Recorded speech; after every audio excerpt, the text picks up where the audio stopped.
रिया भक्ति पवित्र कहानियाँ।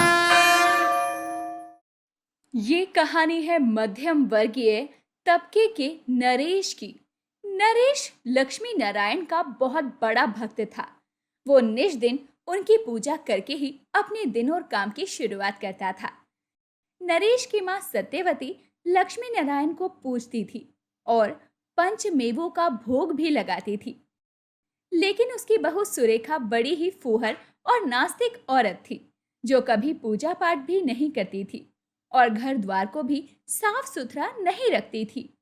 ओम जय लक्ष्मी मैया, मैया जय लक्ष्मी मैया, तुमको निश दिन सेवत हर विष्णु विधाता, ओम जय लक्ष्मी मैया।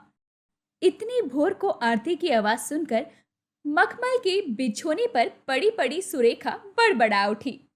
हाय रे मेरी फूटी किस्मत, इन दोनों माँ बेटों ने तो मेरा सोना भी दुर्भर कर दिया है। सुबह सुबह लक्ष्मी माता का नाम जपने लगते हैं और मेरी नींद खराब कर देते हैं। लगातार लक्ष्मी जी की आरती सुनकर सुरेखा बिस्तर से उठकर बिना स्नान किए अशुद्ध शरीर के साथ मंदिर के अंदर घुस आती है।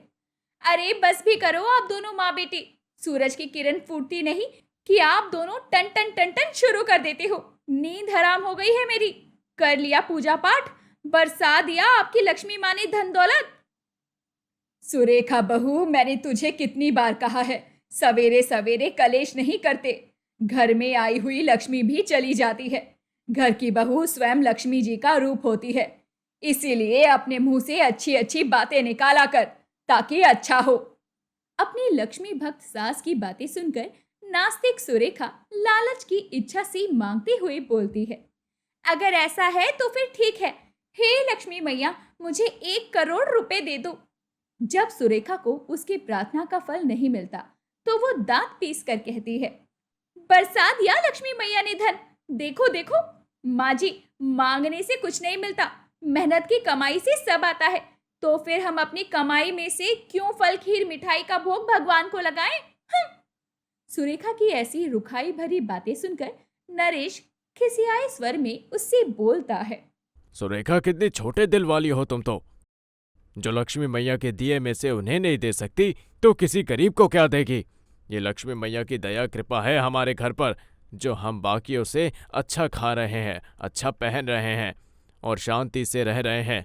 जिस दिन ये सुख समृद्धि चली गई ना, तब ना तुम्हें मखमल का बिछौना सोने के लिए मिलेगा और ना खाने को ये पूरी पकवान मिलेंगे। लेकिन नरेश की किसी भी बात से सुरेखा के कानों पर जूं तक नहीं रेंगती। नरेश की अपनी बड़ी परचून की दुकान थी, जो कि खूब चलती थी। इसीलिए नरेश रोज लक्ष्मी माता का नाम लेकर अपनी तराजू पल्ले की पूजा करके दुकान चलाना शुरू करता था। धीरे धीरे भाद्रपद का महीना शुरू हो जाता है, जिससे कि ब्राह्मण लोग द्वार द्वार पर जाकर लक्ष्मी व्रत के लिए दक्षिणा मांगने आते हैं। तभी एक ब्राह्मण सुरेखा की दहलीज पर भी आता है। भिक्षाम देहि, भिक्षाम देहि। घर के भीतर कोई है? बाबा को लक्ष्मी व्रत की भिक्षा दे दो माई। हाँ हाँ लाई ब्राह्मण बाबा, ठहरिए।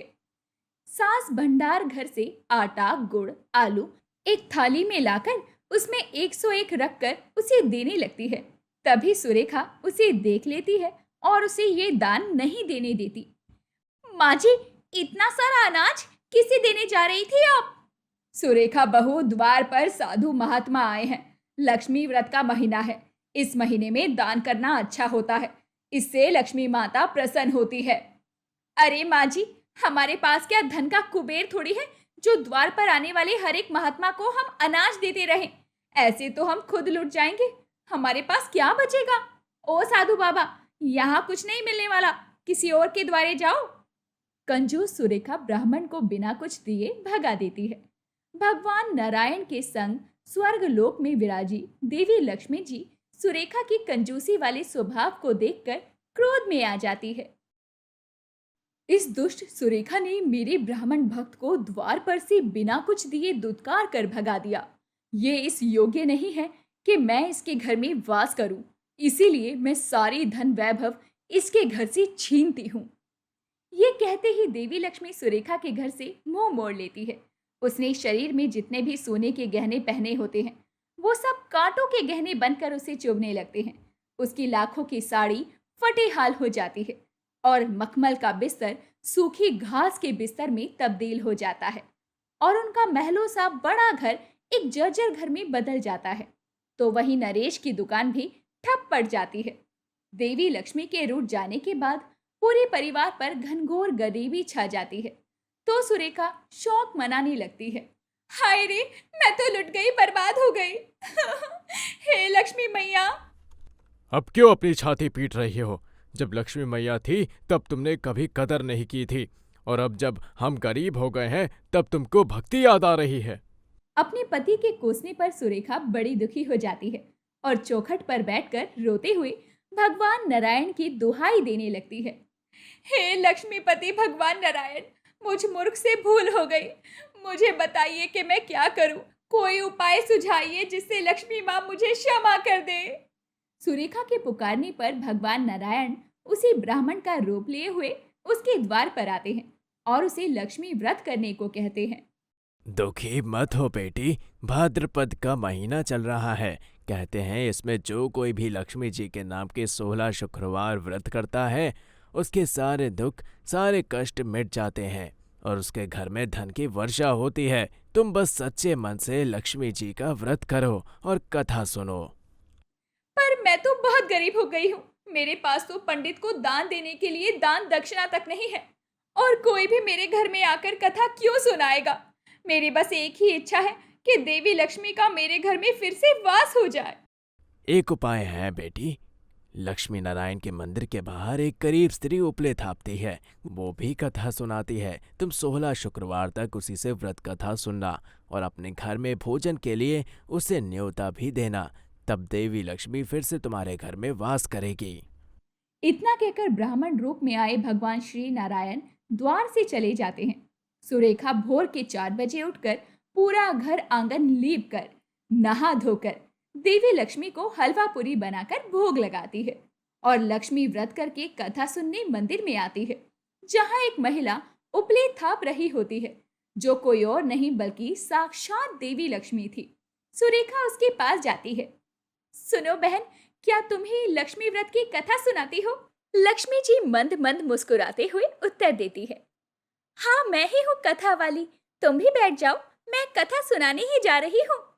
सुरेखा पूरी भक्ति के भाव से बैठकर लक्ष्मी कथा सुनने लगती है। पुराने समय की बात है।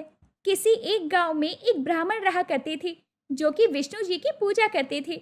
उनकी भक्ति से प्रसन्न होकर भगवान विष्णु उन्हें दर्शन देते हैं और मनोकामना मांगने को कहते हैं। तब ब्राह्मण अपने घर में देवी लक्ष्मी का वास हो ऐसी इच्छा मांगते हैं। तब भगवान विष्णु कहते हैं कि मंदिर के बाहर एक महिला उपले थाप रही है, वो देवी लक्ष्मी का ही रूप है। उसे जाकर अपने घर में भोजन करवाओ और उसे निमंत्रण दो कि वो घर आकर भोजन करे। तब मैं भी तुम्हारे घर आऊंगा और फिर तुम्हारे घर में देवी लक्ष्मी का वास होगा। तब भगवान लक्ष्मी नारायण एक साथ ब्राह्मण के घर में आकर भोज करते हैं और देवी लक्ष्मी ब्राह्मण के घर में वास करती है।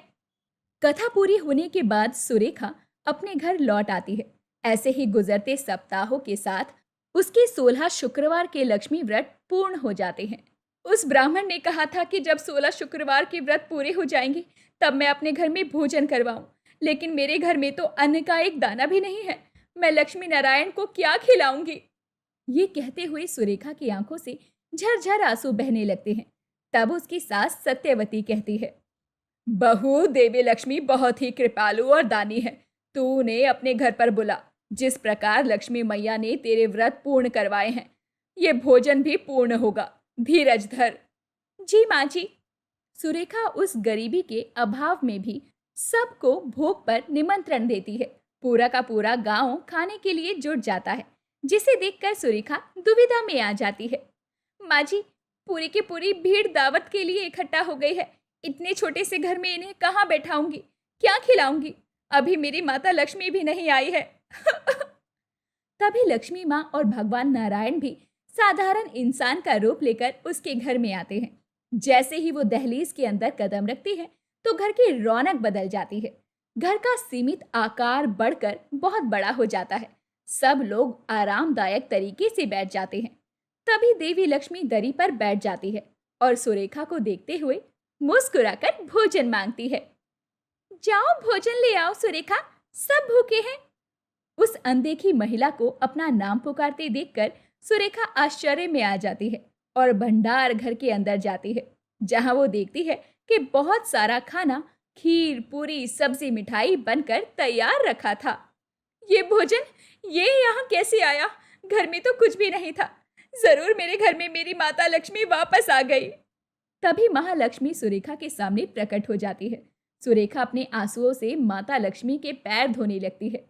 मैं जानती थी माँ, मैं जानती थी मेरी माँ लक्ष्मी जरूर आएगी। अपनी बच्ची को अपनी भूलों के लिए क्षमा कर दीजिए। सुरेखा, तुमने सच्चे मन से मेरा व्रत किया, कथा भी सुनी और दावत भी रखवाई, इसीलिए मैं तुम्हारे घर में फिर से वास करूंगी और जो कोई भी मेरे नाम का लक्ष्मी व्रत करेगा, मैं उसके घर को धन धान्य से भर दूंगी। ये कहते हुए देवी लक्ष्मी अपने दाहिने हाथ से सोने के सिक्के, रुपए, हीरे जवाहरात बरसाने लगती है, जिसके बाद वो ओझल हो जाती है। सुरेखा सभी को भोजन करवाती है। दर्शकों, भगवान अपने भक्त को उसकी भक्ति का फल अवश्य देते हैं और जो कोई भी पूरे निष्ठा से अपने घर आंगन को साफ सुथरा लीप कर शुक्रवार के दिन लक्ष्मी व्रत करता है, लक्ष्मी जी उनके घर में वास अवश्य करती है। रिया भक्ति पवित्र कहानियाँ।